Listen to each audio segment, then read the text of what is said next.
Brussels sprouts are one of my favorites, and today we're going to use them again in another recipe. This is sautéed Brussels sprouts with onions and garlic, and it's really easy to do after you get by step number one. Now, I did all of these by hand. This is a pound of shredded or slivered Brussels sprouts, one sliver at a time. And if you're using a sharp knife, it's great, and it worked fine, and I didn't mind it. A food processor might speed it up. I tried a mandolin and that didn't seem to work very well. The leaves kept catching in it, but if you've got better skill at a mandolin, you might want to try that instead too. The other option is in some supermarkets, they actually sell them this way.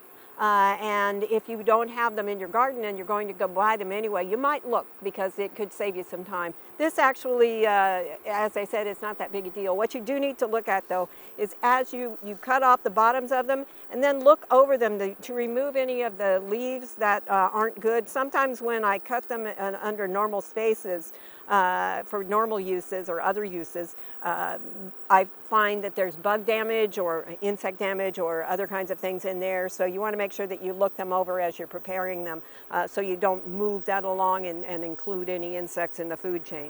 Okay, I've got my skillet warming up over medium-high heat.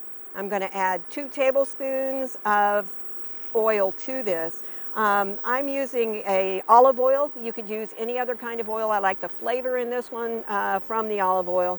Then when that gets hot, hopefully it will be, we'll assume it's hot now, we're going to add about a cup of onion, either a medium onion or half of a large onion to that. Stir that around and let everything get coated, and then we're going to let those cook for about 3 minutes. Okay, when your onion is starting to become translucent, there's a lot of cooking left to go, so you don't have to cook it completely. Go ahead and add 1 clove of garlic that you've minced.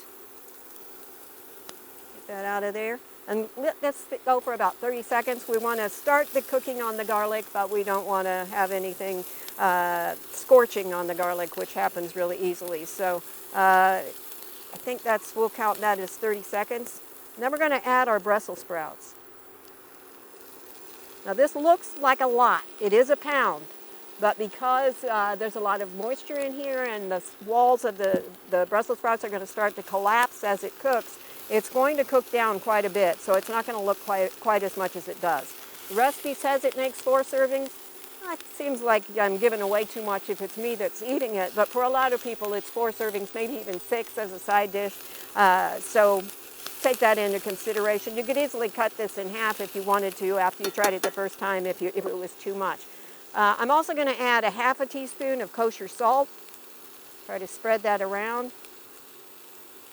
And 1/4 of a teaspoon of black pepper. See if I can get that to go in the pan and not with the breeze. And keep stirring. Now this is going to continue, you're going to continue to saute, which doesn't mean that it has to be cooked and stirred all the time. It just has to cook all the time. So every couple of minutes come back.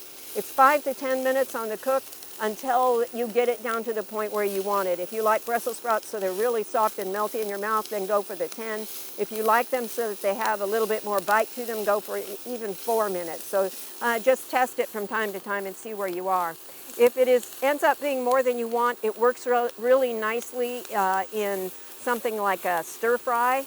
If you have everything else and you're cooking, then you could stir this in towards the end just so it gets hot. Adds a lot of flavor. So you can be a little bit creative about what you do if you happen to have leftovers. I really haven't run into the problem yet.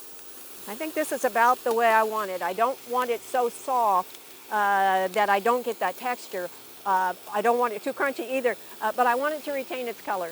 And so I'm going to stop cooking at this point, and we'll serve up some. Again, this is Brussels sprouts, sautéed Brussels sprouts with onion and garlic. I hope you'll give it a try. It's really awesome in the fall. Nothing quite like a big plate of Brussels sprouts and some fish or beef or pork to go with it. For Oklahoma Gardening, I'm Barbara Brown.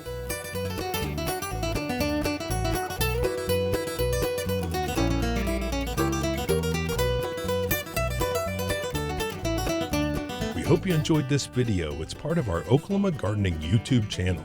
You can also find even more videos on our OK Gardening Classics YouTube channel. And join us on social media for great gardening tips, photos, and discussion.